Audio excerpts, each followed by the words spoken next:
We would like to thank the Spectator magazine for granting us permission to create a video version of the elegant essay, The Art, Beauty and Joy of Video Games by Sam Leith. A link to the original article can be found in the video description. So let's start.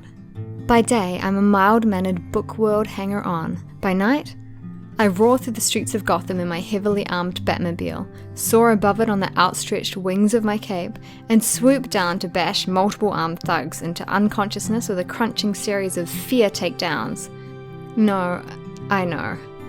When you write it down like that, my enthusiasm for Batman Arkham Knight doesn't sound very grown up at all. Never mind that I was first tipped off to the games in this series by the now deputy leader of the Labour Party. As the Spectator's literary editor, I probably ought to cultivate an image of high-minded devotion to the written word, give out that I spend my evenings on avant-garde fiction or literary biographies, and I do spend a good deal of time on that stuff. But when I want to zone out once the kids are in bed, I like as not boot up my PC and get stuck into some daft video game. I have been, on and off, addicted to video games since my earliest years playing Defender, and other less sophisticated games on a BBC B Micro. I have spent countless hours playing David Braben's amazing space trading game Elite, months immersed in the Azeroth of World of Warcraft, or in the Nilfgaard of Witcher 3, and God knows how long with Candy Crush on my commute. I say this without a flicker of shame. The first and most general mistake that every half-informed critic of video games makes is to imagine that this vast umbrella term indicates any particular thing at all.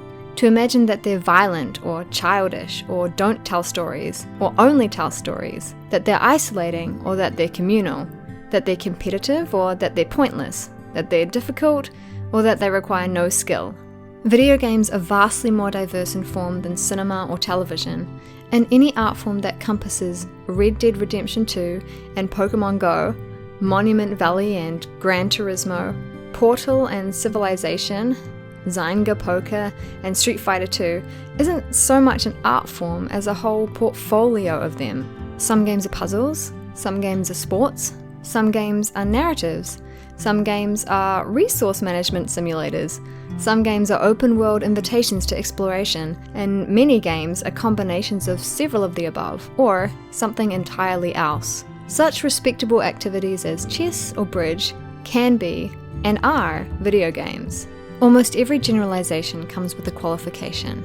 I want to say, for instance, that there's something peculiarly attractive about the relationship that games put you into with regard to time. Out here, the baleful influence of the second law of thermodynamics is inescapable. Things fall apart. Time runs only one way. But in the game world, the resurrection of the virtual flesh is not a miracle, but a routine occurrence. There's always another life, another try. The possibility of remaking the world of the game afresh. My Batmobile blows up in a fiery cloud of debris, and I have to endure a moment or two of the Joker gloating sadly over my death. But then, bam! I'm back to my last save point, revving up ready for another assault on the Arkham Knight's Cobra tanks. You can try again, and keep trying until you get it right. This is deeply, almost poignantly soothing, and becomes more so in middle age when failure and regret are more available and more permanent. There again, a qualification. There exists a subgenre of roguelike games, where if your character dies, it stays dead. These are rather anxious-making, though a qualification to the qualification. You can always restart them from the very beginning, dispiriting pain in the arse though that will be. Perhaps the only thing you could say that video games have in common is that they create their own worlds. Or, in the case of augmented reality, add specialized enhancements to this one. They take you away from the here and now. That, as much as any muttering about dopamine and reward loops, accounts for their much remarked quality of addictiveness.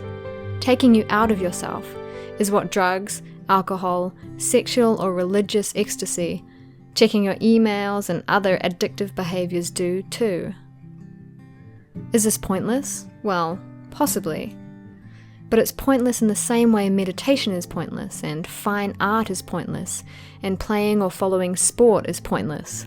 And it's a pointless thing that fulfills what seems to be a foundational human need, not being able to bear very much reality and all that. And the alternative worlds they offer are, in many cases, Not only very absorbing, most games have the excellent quality of asking you to infer the rules of their worlds from within them, just like life, but wondrous. When you consider the huge number of people involved in making a game, in giving an architecture to nowhere, and painting it in many colours, and telescoping tasks and puzzles within each other, and programming possibility trees, you realise that in playing a good game, you are appreciating the fruits of considerable human labour and ingenuity.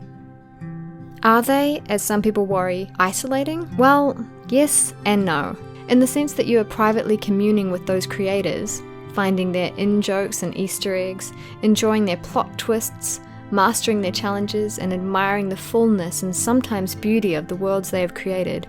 You are isolated, but only in the sense that the consumer of, say, a novel is isolated. And that is to ignore the way in which online games can also be spaces for people to gather in, whether to cooperate or to compete.